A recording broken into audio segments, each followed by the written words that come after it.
一向并肩作战的兄弟为何自相残杀？上帝恰克竟亲手杀害前女友贝基。下一刻，在一处暗红的地堡内，迪恩与化身恶魔的萨姆决斗，最终死于萨姆的手下。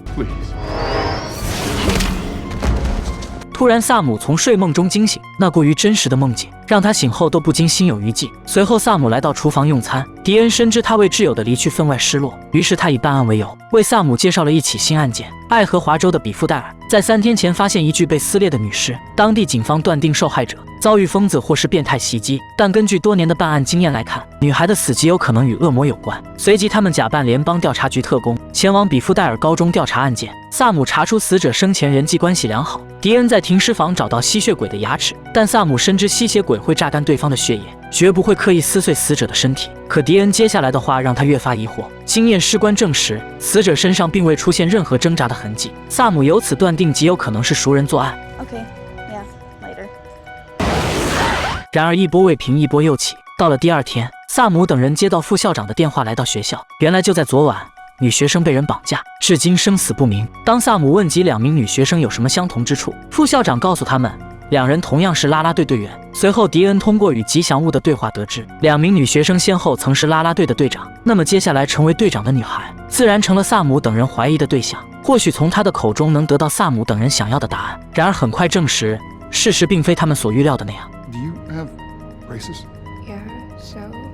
女孩嘴里戴着的牙套推翻了萨姆等人认为她是吸血鬼的想法，因为吸血鬼通过牙齿吸吮血液，根本不可能会戴上牙套。与此同时，比利与父母发生争执，女人与比利相继离去，却没有注意到比利父亲手上清洗的血迹。萨姆等人调取学校的监控查看女孩失踪当夜的画面，根据屏幕上显示的车牌号，顺藤摸瓜来到了比利家。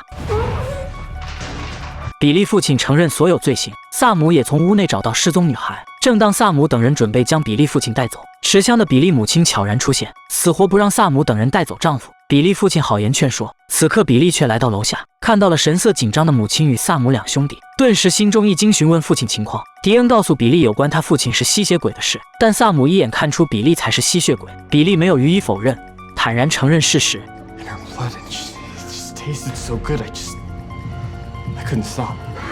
女孩被吸干血液成了干尸，比利父母为掩盖比利罪行，将干尸砍成了无数的血块，借此扰乱警察查案的方向。至于被绑架的女孩，自然沦为比利的血袋。比利的父母恳求萨姆等人网开一面，比利却已经做好受刑的准备。